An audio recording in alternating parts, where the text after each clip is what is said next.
bro. No, yeah, you. Come here. Come here. Come here. Come here. Brother running, man. He don't want to hit. You feel me? Kind, I don't want. First thing first, we want to give all praises to Yahweh, Ba'Hashem, Yahweh Shai. We come here day in and day out, night in and night out. We had a word of the Lord on our mind, and on Saturday afternoons, in the heat of the day, in the cool of the day, in the rain of the day, in the wind of the day, we come out and kick the doctrine to the people that are scattered abroad, all right? To the 12 tribes scattered abroad, all right? It's our job to educate them. If we don't do it, nobody's gonna do it. That's right. If you don't take the initiative, the education will not occur, nobody will learn. How can you learn if you do not have a teacher? That's what right. the scriptures tell you. How y'all doing? Got questions about the scriptures? Not today. All right, well, let's continue on with the word of the Lord. Go to 2 Timothy 4 and 2. Show the people. All right? This is the book of 2 Timothy, chapter 4 and verse 2. Read loud. You competing with 5 points. You compete and stand back. Come back. Y'all made the gaze too far forward.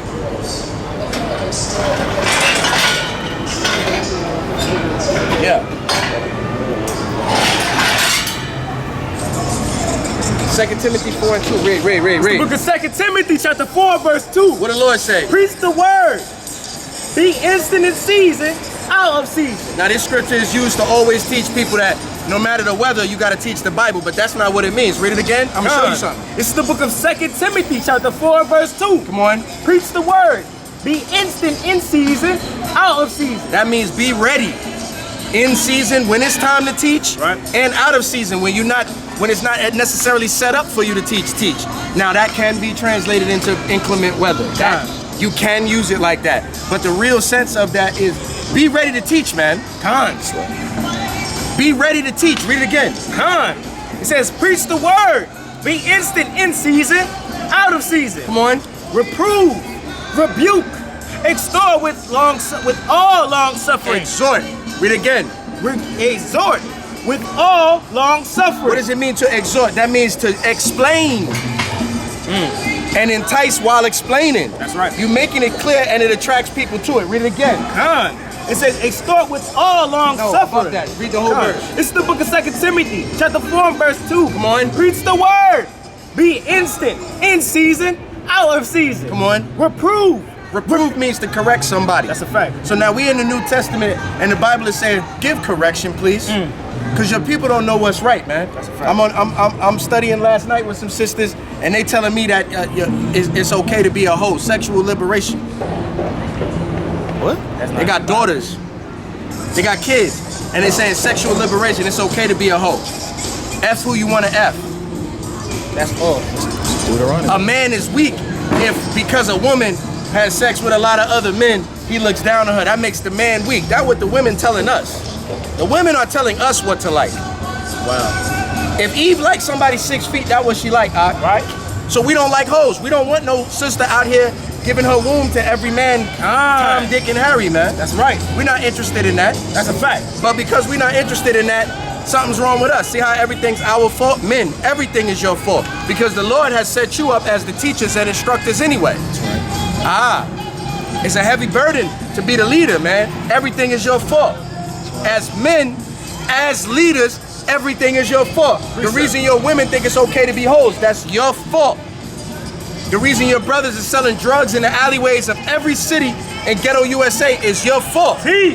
Because you have to reprove them and exhort them to do something differently. That's a fact. See, we like to do like this. Well, I did it for myself. Why can't he do it for himself? That's what's wrong with our community. Our community lacks leadership. That's right. We scoff the leadership. Anybody that stands up in leadership, we poke holes in them. Why should you follow that nigga? Right? Who is he? I know what he used to do. Right. You niggas got a lot of excuses not to follow nobody. Read the Bible again. This is the book of 2 Timothy. Look at this, man. Look at this, man. This is what your people do all day. They dance and goof off. Excuse my language, they fuck around all day, man. They not sincerely trying to do anything to get out of the condition that they're currently in. That's right. You can't dance the pain away. Say that again. You can't joke the pain away. You can't smoke. You cannot smoke the pain away. Bring it out. Somebody got to make a sacrifice.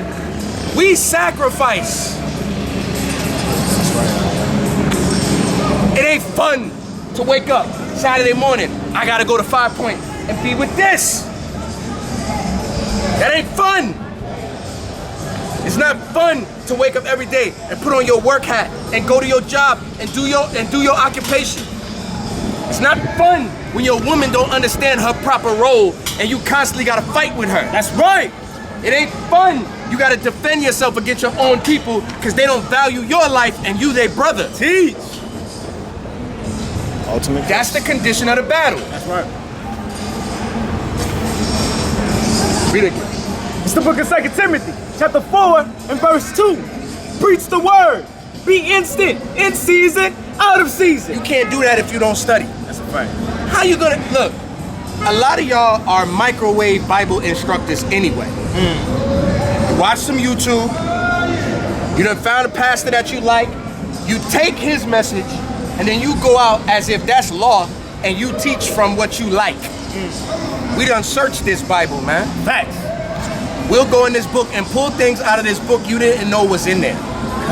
Because we sat down and was students first. Give me Sirach 3 and 24. It's the book of Sirach, chapter 3 and verse 24. Niggas doing the electric slide. I'm gonna tell you, man, Esau gonna electric slide on your head, man. That's right. These other nations, hey, did you see the Taliban means sons of truth? Did you know that? No. Taliban, sons of truth. Wow. They went and took their country and said, we don't want no faggots here. Ain't gonna be nobody here teaching against the religion we believe. You women gonna get in order or you gonna die. That's a fact. And they kicked the United States ass out of there. Joe Biden took the United States out of there. He tried to present it like, oh, we ended the war. Right. No, you know what we going through in this country. Morale is at an all-time low. You got I was about to curse. You got weak niggas as the meme of your country. Wow. Because now we don't have no genders. Now everybody's a damn sodomite. Teach. Right? Time. Your army looking weak. And that's why you had to pull them out of Afghanistan. That's a fact. And they in the damn palace, you know, counting it up. Right. I didn't know that. I had to learn that from Minister Farrakhan. He taught the other day and explained the meaning of the name Taliban. I had to look that up. I didn't know that. Right. It means sons of truth. Truth seekers. Time.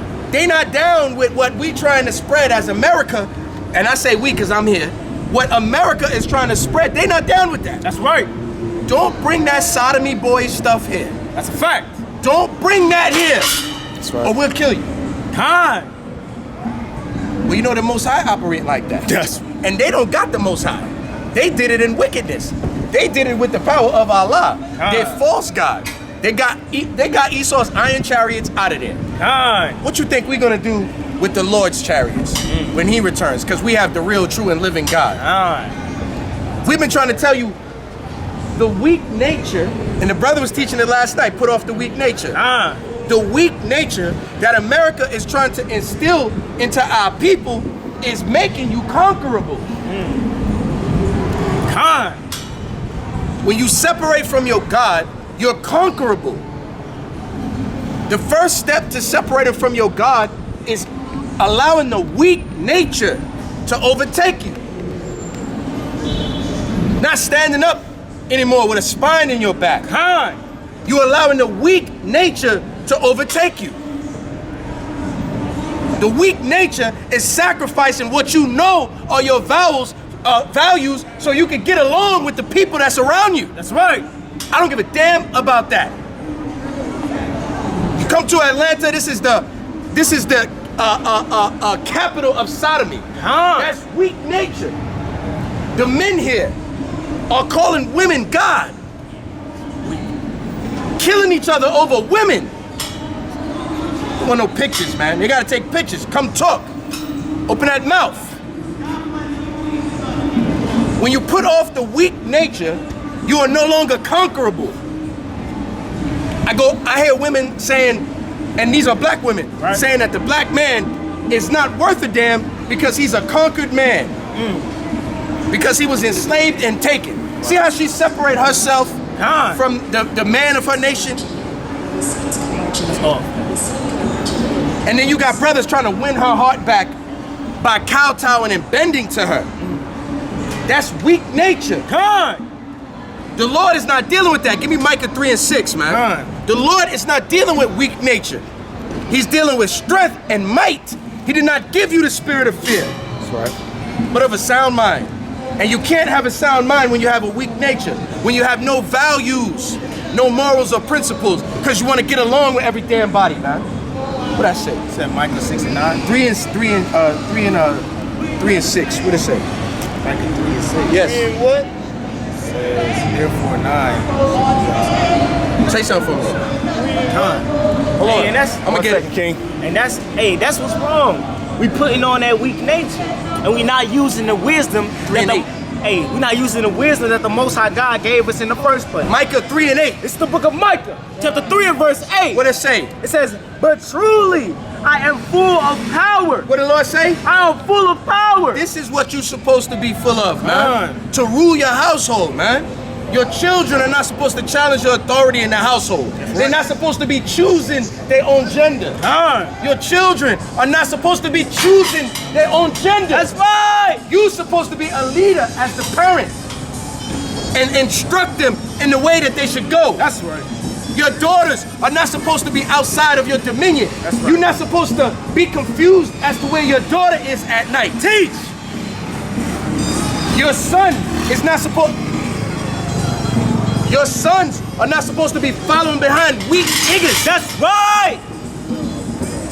Idolizing them. Right. Fathers, your sons should idolize you. God. And serve you as you serve God. That's right. But you done put on the weak nature. We're gonna give it back. Read it. It's the book of Micah 3 and verse 8. I don't care about music. I don't care how many people out here with mic. I don't need no mic. That's a fact. We're gonna do this One West style. Read. It's the book of Micah chapter 3 and verse 8. What the Lord say? But truly, I am full of power, but the spirit of Yahweh, Salakia, by the spirit of Yahweh, and of judgment, and of might. What did the Lord say? Read it again and read it smooth. Con, Micah 3 and verse 8. But truly, I am full of power, by the spirit of Yahweh, and of judgment, and of might. How can you be full of the spirit of power if you cannot bring judgment down on where it is that you live? Bring it out. If you cannot tell somebody that they are going against the laws of God, you cannot bring judgment. Teach. You have to bring judgment. That's what the Lord said. You have to correct your people. Now, Paul taught us that you can condescend to the level of your neighbor, but that does not mean you justify him. That's right. 5 Points got justifying pastors, man. That's right. 5 Points got pastors that come here and justify you. That's right. How can you get better? How can we get the sickness? How can we give you the vaccine for the sickness of your mind if we justify what you're doing? Con. Read it again. Con. Book of Micah chapter 3 and verse 8.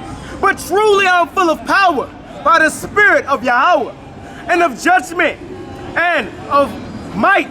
And of might, man. Mighty. Hey, come here. Come here, come here.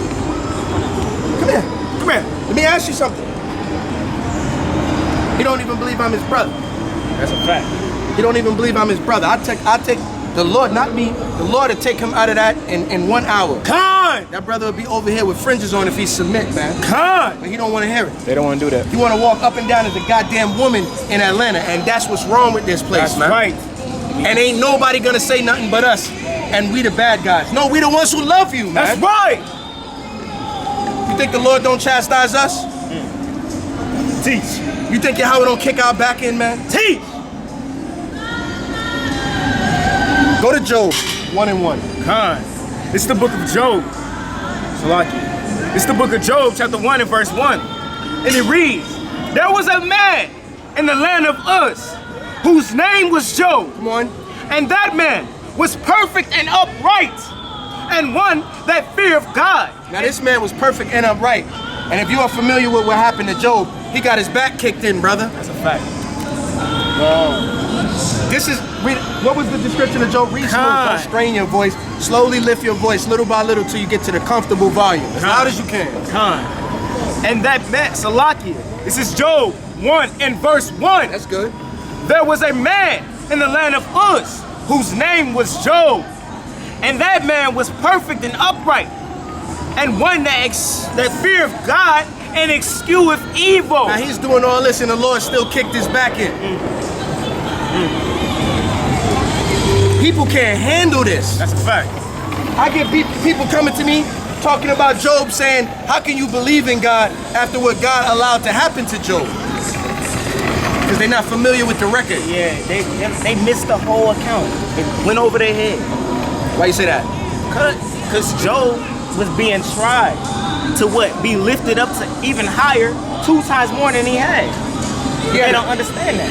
The Most High picked him for this battle. Pay attention to the camera. The Most High picked this battle because Job was fit for that. You not built for the Most High to strike your skin with boils, kill your whole family, and then turn your woman against you. Job is built for every one of those at once. Then 3 idiots gonna come around and scoff you. Then a man younger than you sitting on the side is gonna correct you. You're not built for that. Job was built for that entire thing. You might be built to lose a loved one. You might be built for your woman to turn against you. Teach. Hey, you might be built for people to scoff you. But you're not built for all of it at once. Because you ain't as mighty as Job. The battle that you facing is the one that is handpicked for you by the Lord, and y'all complaining about that battle, man. Oh, I lost my job. I done went to camp every day, and I lost my job. Stop crying, nigga. Stop crying. Put off the weak nature. Y'all understand that? Stand up, man. Put a spine in your back, man. What you stand for is what you stand for. Don't bend that. And our brother, and there's Micaiah. You need help? Continue on with the word of the Lord, God. It's the book of 1 Corinthians, chapter 10 and verse 7. Salaki. And it reads, Salaki, 10 and verse 13. It's the book of 1 Corinthians 10 and 13. There hath no temptation taken you, but such as is common to man. First of all, the woe is me spirit does not work with Yahweh Ba'Shem Yahweh Shai. Khan. Yahweh done created and authored all creation, and you backslid on him. That's right. And he's still loving you. So he don't want to hear you crying. Yahweh Shai got his back kicked in from where he was born all the way up to the cross. He don't want to hear you crying. Job lost every damn thing. He don't want to hear you crying. Bring it out. Moses didn't even get to see the promised land because of you. He don't want to hear you crying. Paul got his back kicked in. Brothers betrayed him. Had to go to jail. Had to be in shipwreck. He don't want to hear you crying. But you finding an excuse to give me that woe is me spirit, man. See, when I look in the mirror and when I be going through stuff, I laugh like that. I get mad. Okay. That's how I spark myself and soup myself up. I like that. Okay. I'll be mad. I'll be hurt. I'll be hurt. Me too. I'll be hurt. But I laugh. And I plead, I plead to Yahweh. See, some of y'all are too proud to even beg your God to help you. Wow. Because you mad at him that the challenge came, so you don't want to beg your God to help you. Listen. You're mad at him because of what happened, so you don't want to ask him to help you. When what happened is what happened, and the person to help you is your God. Simple and stupid. Go to Psalm chapter 6 and read verse 1. It's the book of Psalm. I can't teach you nice. We've been teaching you nice since the 1700s. Now I gotta get on your head, man. Read. It's the book of Psalms, chapter 6 and verse 1. And pause all that stuff. I gotta get on you, man. I gotta fry you. Because we was teaching you nice since the 1700s. We was teaching you nice since the days of Isaiah, when there was men out there soothsaying, saying smooth things. Ain't none of that work. So now we got to get on you. Read Psalm 6 and 1. This is the book of Psalms, chapter 6 and verse 1. Come on. It reads, O Lord, rebuke me not in thy anger. See, that Most High, in his anger, can give you a disease. He can take your favorite lady. He can take your money. He can... Anything. Because it's his to give. See what you're going through? No. Why are you going through? And not what you going through. Why? What did I do, Yahweh? See, that was David's spirit, right? David's spirit wasn't, man, damn, man, all this happened to me and I done served you. Look how David talked to the Lord, man. Psalm 6, man, read. So this book of Psalms, chapter 6 and verse 1. Project to the camera, save your voice. O Lord, rebuke me not in thine anger, neither chasten me in thy hot displeasure. Woo! May have mercy upon me, O Lord. Say what? Have mercy upon me, O Lord. Now, why you don't want to ask for that? Why don't you want to ask for mercy? Why is it gimme? Right. Why? Gimme. Right. Why? What did David say to the Lord? It says, have mercy upon me, O Lord. Come on. For I am weak. O Lord, heal I gotta me. put off that weak nature, Lord. That's a fact. Okay, you threw the battle on me. Okay, you threw the battle on me. Bam. Okay, this is heavy and my leg hurt now, Lord. That's what it happens like. That's the way it happens. It happens in stages. Because I'm girded up to deal with certain nonsense. My spirit can handle it. But then it happens to you in stages, and that's what breaks you down. So that's where you need to request that mercy. Y'all understand that? Instead of getting that, I'm going to do it myself attitude, do not forget to call upon your God. That's right. It is in forgetting that the suffering increases. Teach. They don't hear me. Read. Verse 3. O Salakia. O Lord, heal me, for my bones are vexed. Come on. My soul is also sore vexed. Now my body hurt and my spirit. Now you done hurt me spiritually and physically. Ain't that Job? You done hurt me spiritually, but then, now Satan said, strike his flesh. Skin for skin. That's how Satan spoke to Yahweh. Skin for skin. Satan hates you, man. He designed to hate you. He's your adversary. He's your perfect adversary. Brothers bug out when we say that. Satan is your perfect adversary. Satan is perfect. When Brother Malachi said that, brother, Well done. No. Satan is perfect. He's very good at destroying you. Read on. This is the book of Psalms, chapter 6 and verse 3. What is you supposed to do? That's not your fault. Read on.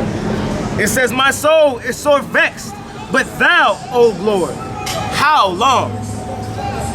Return, O Lord, deliver my soul. Oh, save me for thy mercy's sake. Say it again. Save me for thy mercy's sake. The Most High got to do it out of mercy, not because you deserve it, man. The Most High got to do it out of mercy, not because you deserve it, man. Some of y'all asking the Most High for stuff like you supposed to get it. Some of y'all asking the Most High for things like you supposed to have that. When the Lord say that? When the Lord say you supposed to have something? When did... Nobody got the answer? When did the Lord say you're supposed to have something? When you keep the commandments. Even keeping the commandments, you ain't supposed to have a damn thing. He happy that you alive. We too proud to be grateful. You know when you're grateful for your life? When that terminal illness smack you? Then you look back and go, I was sad I lost that woman, but my body was well. I could have ran 2 miles. I could have climbed a mountain, but I stayed in the house and slept all day because I lost that woman, man.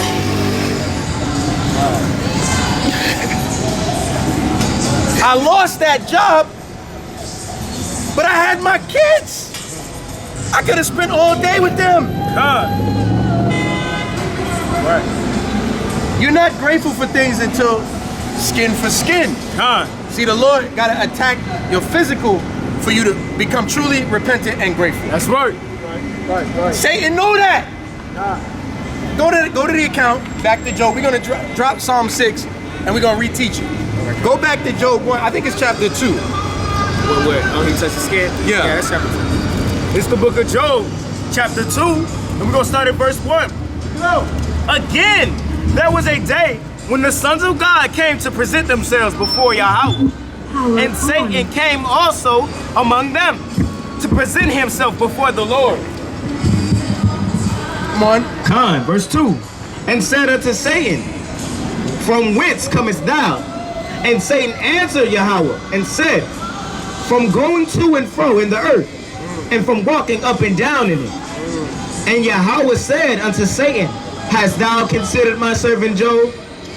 There is none, Salakia, there is none like him in the earth, and perfect and upright man, one that feareth God and escheweth evil. Now, the Most High took everything from a man like that.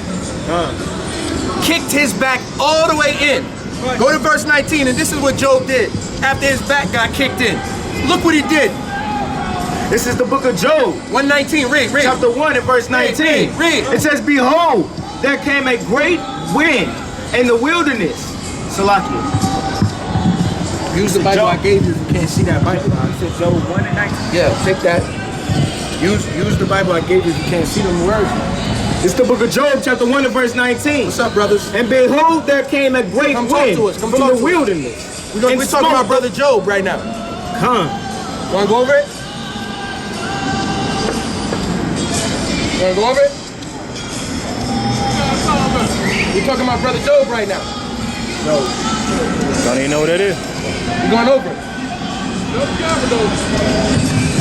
All right. You want to talk about it? Okay. Go ahead. It's the book of Job, chapter 1 and verse 19. Read. And behold, there came a great wind from the wilderness, and smote the four corners of the house, and it fell upon the young men, and they are dead, and I am only to escape to tell them. Now that's Job's servant saying he's the only one to escape after the calamity that befell him and all of his family and all of his goods and all of his oxen. Now this is an opportunity for Job to cry and complain. I am perfect. I do nothing but serve you. Why did you let this happen to me? This is an opportunity to complain. You take every opportunity to complain. But look what Job did. Verse 20, then Job arose and rent his mantle and shaved his head and fell down upon the ground and worshiped. What did he do? And worshiped. What happened after the calamity happened to Job? What did Job do? He worshiped. That's the difference between you and a man of the Lord. That's right. That's the difference between you and a man of the Lord. When Job lost everything, he fell to the ground and worshiped. That's right. He gave thanks even in calamity. You don't know how to do that. You don't know how to do that. You're not strong enough. You're not strong enough to do that. Yo. Watch yourself. Watch yourself. Y'all come hear the word. Y'all believe in the Bible? Yeah, come step up. I'm trying to show you something. I hear you. Read on. John, verse 21, and said, naked I came out of my mother's womb. Say what? Naked came I out of my mother's womb. You came out of your mother's womb without a damn thing, and you was happy to breathe the air. But you forgot that grateful, thankful spirit, you forgot it. Anything happen to you now, you blaming the Most High. Anything. Let you not hit your number on the lottery, you mad at God. Let that woman not answer that phone, you mad at God. You men are weak. You got that weak nature.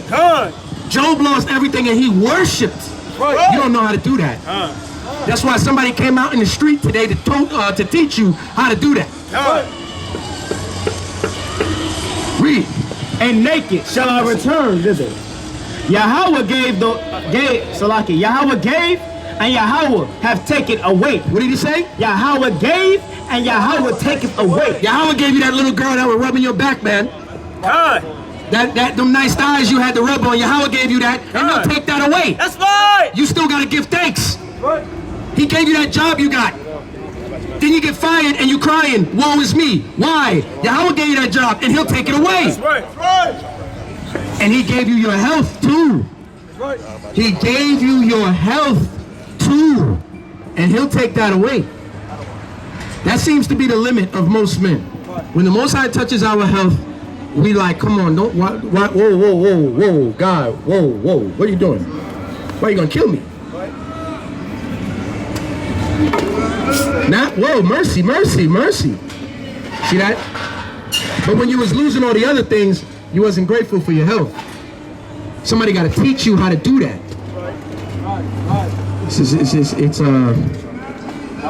It's sickening how ungrateful we are. It's sickening how ungrateful we are. Go to chapter 3 and read verse 4. It's the book of Job, chapter 3 and verse 4. No, start at verse 3. It's the book of Job, 3 and verse 3. Bring it out. Let the day perish. No, 2 and 3. This is the book of Job, chapter 2 and verse 3. And Yahweh said unto Satan, hast thou considered my servant Job? There is none like him in the earth, a perfect and upright man, one that feareth God and escheweth evil. The Most High is the reason that Job is called perfect and one who eschews evil, because God said that. So in verse 1, that wasn't Job writing of himself. That was the author telling you who the man is, because God said that's who he is. That's right. He's one that escheweth evil. That means he avoids it. Sometimes you have to eschew evil. You can't always endure it. Sometimes you have to avoid it. You got a problem with weed smoke, you don't go around Tyrone and them. You have to avoid it. You have to avoid eschew evil. We forget how to use this language sometimes. The King's English. Read on.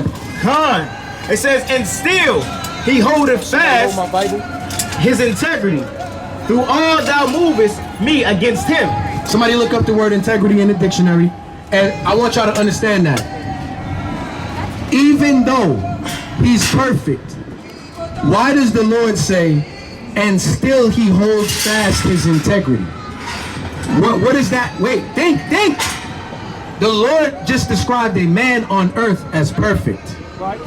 And then went on to say, even after all that, he still holds fast to his integrity. Why did Yahweh say it like that? Because some of you, when you get on a roll in this truth, and you've been good for a minute, okay, where's my reward? Well, I've been good. I've been righteous. Where's my reward? That attitude is why the Most High don't really be dealing with us. Christ had to come and teach you. Why are you asking for a reward, unprofitable servant? What the hell is wrong with you? Why do you think you deserve?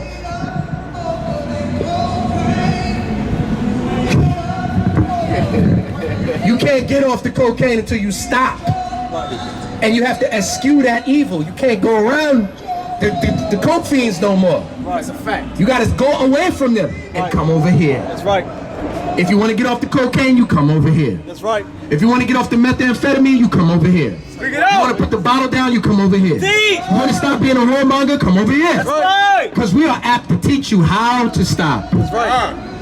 Why did the Lord say he still holds fast his integrity? Because even though he's been perfect, he continues to be perfect. That's right. He's not looking for a reward. That's right. Read on. It says, thou movest me against him to destroy him without cause. And Satan will do that. Look, did the Lord say, Satan, you want to destroy him without cause? He said, you're trying to move me to destroy him without cause. Who's in control? The Most High. They don't understand that. That's right. When people come to me with this story about Job, they crying, how your God, how he let that, why he let that, how he gonna, why he gonna. And them niggas not even perfect. That's right. Right. You ain't Job. Right. There is no fault found within brother Job. There is no fault found within. You know why I say that? Because God said that. That's right. Now Satan, God is palming Satan's head.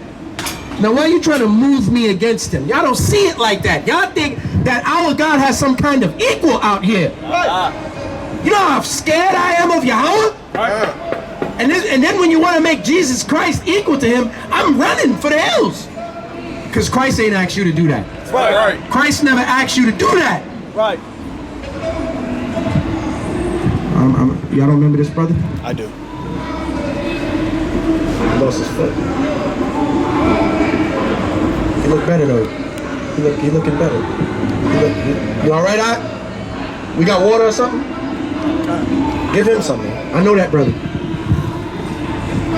Once I took a foot. That's why I was looking at him. I was like, I remember him. Because he didn't have no proper shoes.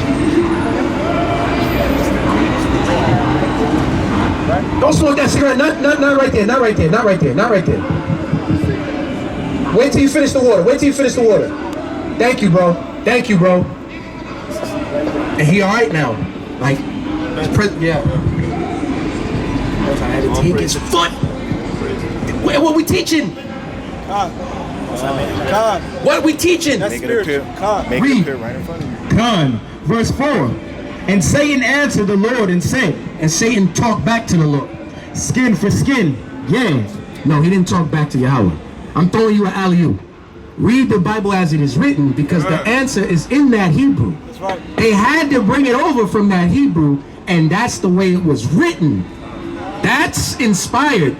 What we did was our best to carry that notion, and the Lord's work was in that. Read that again. Con, verse 4.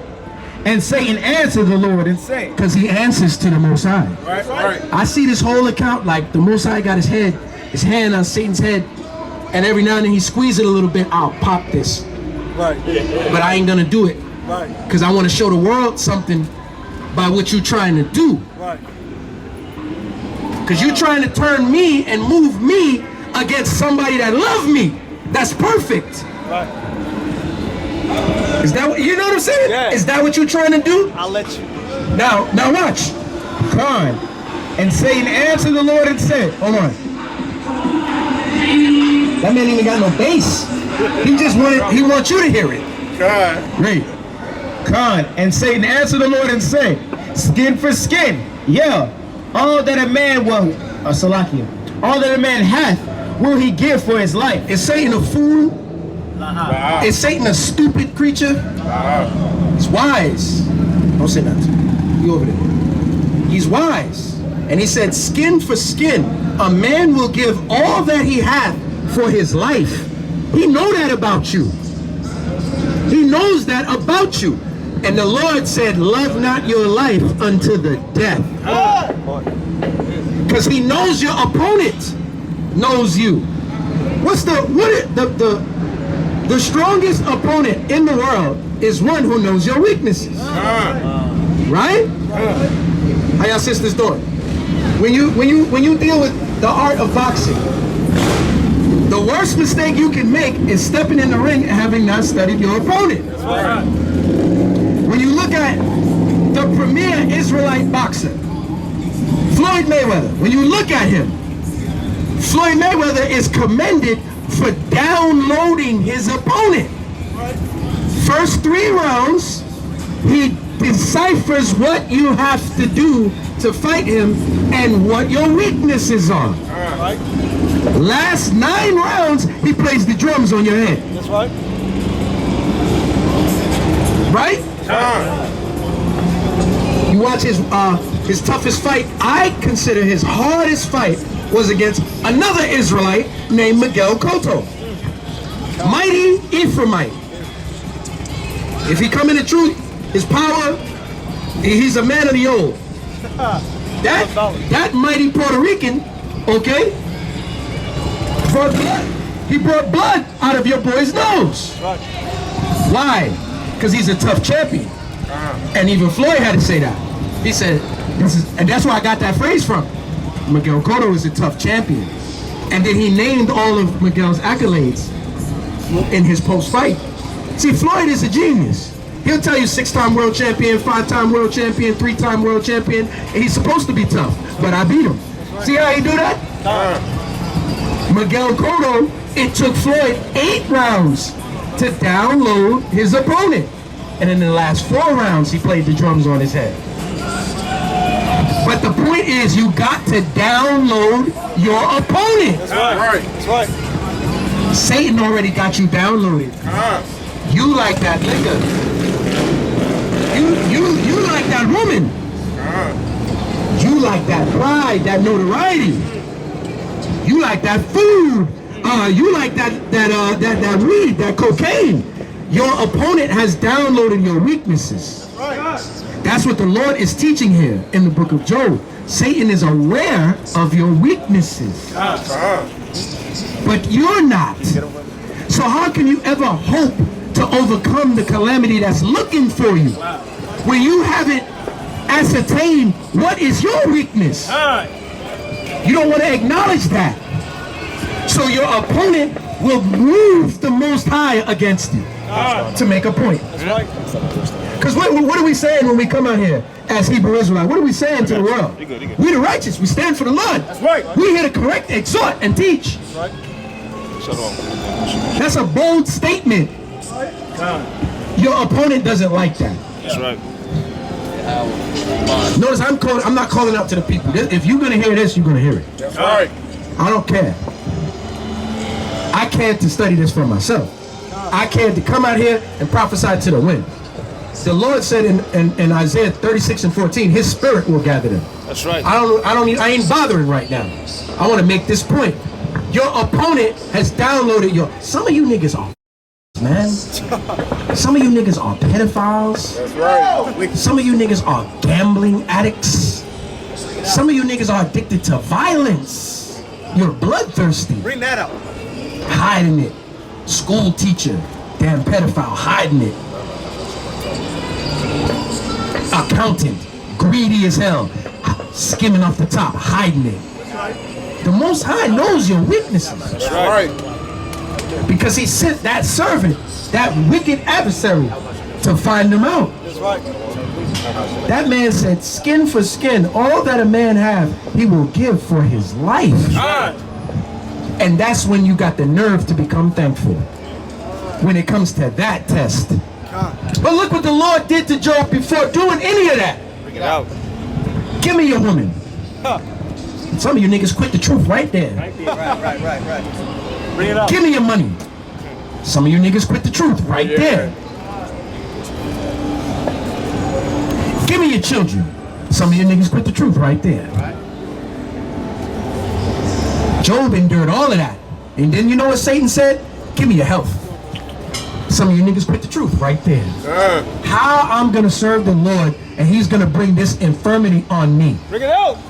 Instead of believing in the God who can save you from it. Right. Right. You are afraid to have faith because you don't believe. You are afraid to ask your God to help you because you don't believe He will do it. That ain't God's problem, that's yours. Right. And Satan know that. Oh, I lost my job because of the COVID. But you won't get on your knees and worship and thank the Most High for your health. That's right. And then beg Him not to destroy you in His hot displeasure and put you back on your feet and set you among the princes, man. Right. Because you don't believe, you're afraid to believe. You're so scared you want to be an atheist. You're such a coward, you want to make yourself God. You see that? Because you're too afraid to believe in the one who made you.